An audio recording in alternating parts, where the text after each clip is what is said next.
Джабраилов Хамзат Вадудович родился 7 апреля 1956 года в Киргизской ССР. Боксом начал заниматься в 1969 году у школьного учителя Хусейна Мудаева в городе Аргуне. В 1975 году поступил в Грозненский нефтяной институт, где стал тренироваться под руководством мастера спорта СССР Григория Вартанова. Первые шаги в большом спорте Хамзат Джабраилов сделал в 1976-77 годах, когда принимал участие в чемпионатах РСФСР, проходивших, соответственно, в городах Оренбурге и Серове. В этих соревнованиях он выглядел гораздо сильнее соперников, но без серьезного протеже победы молодому неизвестному боксеру из Грозного не давали. Выиграть позволили только в 1978 году в городе Орджоникидзе, да и то потому, что Хамзат к тому времени уже стал известен после громкой победы на крупном международном турнире в Алма-Ате. Про этот турнир надо сказать отдельно. Рядовой, никому неизвестный мастер спорта из Грозного нанес поражение кубинцу, чемпиону панамериканских игр Бланко. Газета «Казахстанская правда» писала: «Это был самый впечатляющий поединок дня. Советский боксер проявил огромную волю, перебил кубинца и сломил ход боя в свою пользу». А в полуфинале Хамзат буквально сокрушил мужественного и сильного боксера, призера Олимпийских игр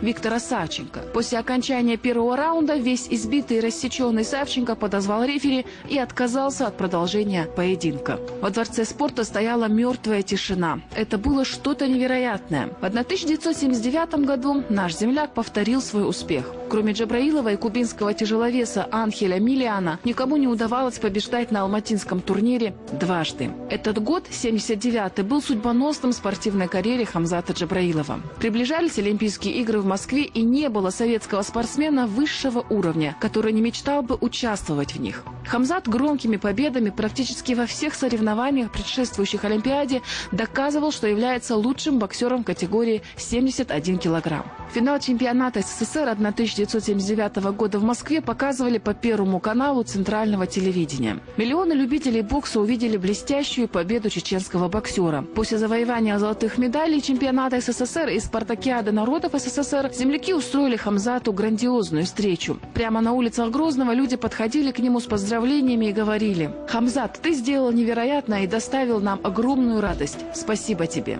Первый секретарь Чечено-Ингушского обкома партии Власов лично поздравил Джабраилова с выдающейся победой. Надо отметить, что эти победы были первыми в истории чеченского бокса. Впоследствии чемпионами СССР становились Рамзан Сибиев и Руслан Тарамов. К большому сожалению, Хамзату Джабраилову, как и многим другим выдающимся чеченским спортсменам, не удалось избежать негативных проявлений спорта. К примеру, в полуфинале Кубка мира 1979 в Нью-Йорке американский боксер Джеймс Шулер одержал весьма сомнительную победу над нашим спортсменом. Вот что писала газета «Советский спорт» за 19 октября 1979 года.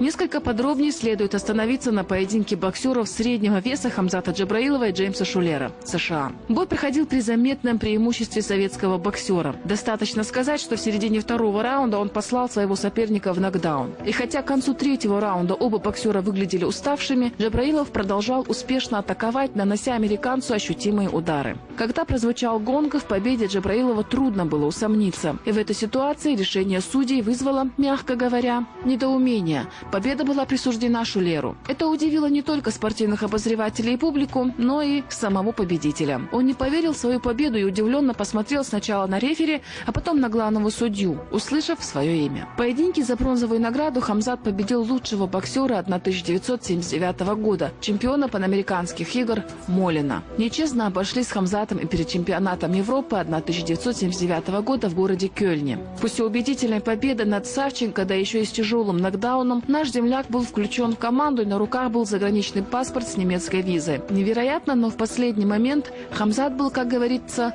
отцеплен от сборной. Но это все были мелочи по сравнению с той вопиющей несправедливостью, с которой Хамзат столкнулся при подготовке к Олимпийским играм 1980 года в Москве. Джабраилов был главным и безоговорочным кандидатом в олимпийскую команду СССР весовой категории 71 килограмм. Особенно после того, как в 6-раундовом отборочном спарринге изрядно побил Александра Александра Кошкина. Главный тренер сборной СССР Киселев после этого боя подошел к Хамзату и сказал: «Ну все, Хамзат, ты в команде». А Кошкин тем временем плакал, не скрывая слез. Однако в конечном счете в команду включили москвича Кошкина. В кулуарах говорили, что на главного тренера сборной СССР было оказано сильнейшее давление из властных структур города Москвы. В память о той Олимпиаде у Джабраилова остался утешительный выезд в Москву с олимпийской командой и удостоверение олимпийца. Много было громких побед в жизни Хамзата Джабраилова. Золото, серебро, бронза чемпионатов СССР в Москве, в Ростове, в Ташкенте, победы на 7-х летних спартакиадах народов СССР, РСФСР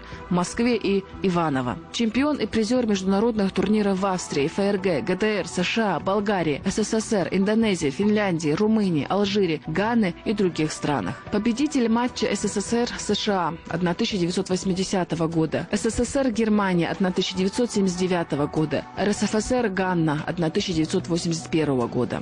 1981 года. Многие бои Хамзата Джабраилова были просто потрясающими и надолго запомнились болельщикам. В марте 1981 года на международном турнире в Румынии местный боксер, любимец публики Силаги, потерпел жестокое поражение. Хамзат как танк прошелся по нему в первом раунде, и весь окровавленный Силаги отказался от продолжения боя. Местные любители бокса толпами подходили к Хамзату, щупали его руки, плечи и разводили руками, пораженные, с какой легкостью он расправился с их любимцем. На этом же турнире в Бухаресте нашим спортсменом буквально был сметен с ринга чемпион Европы Усиверта. За весь бой он не смог сделать ни одного шага вперед. Дважды побывал в нокдауне и только чудом избежал нокаута. Одним из самых впечатляющих боев Хамзата Джабраилова был, конечно, бой с чемпионом Олимпийских игр 1980 Хосе Гомесом, который состоялся в марте 1982 года в Болгарии. Прославленный кубинец был избит как мальчишка. Хамзат победил со счетом 5-0. Болгарские любители бокса, стоя, аплодируя, следили за ходом поединка. А после победы устроили бурную овацию и на руках вынесли нашего боксера с ринга. «Гомес – атлет, Джабраилов – бомба», – говорили они.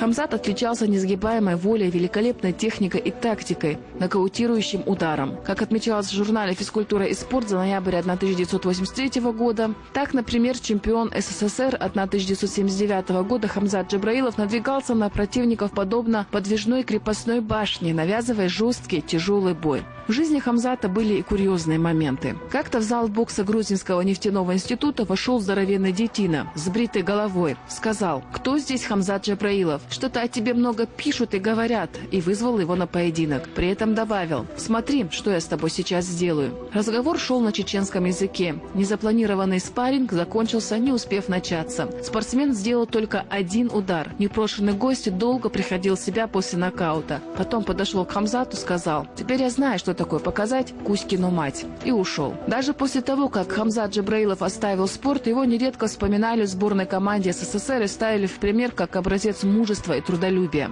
После ухода из большого спорта Хамзат стал тренером и воспитал целую плеяду мастеров ринга. Арслан Галиев, Устарханова, победители первенства мира, Вахид Магомадов, чемпион СССР среди профессионалов, Муртазалиев, Дудаев и Халидов, победители первенства Европы, Джамалдаев, чемпион России, Асламбек Амаев, вице-чемпион России, Тамерлан и Руслан Халидовы, победители первенства Москвы и Вооруженных сил России и много других. Азы бокса у Хамзата Джабраилова познал и глава Чеченской республики Рамзан Кадыров.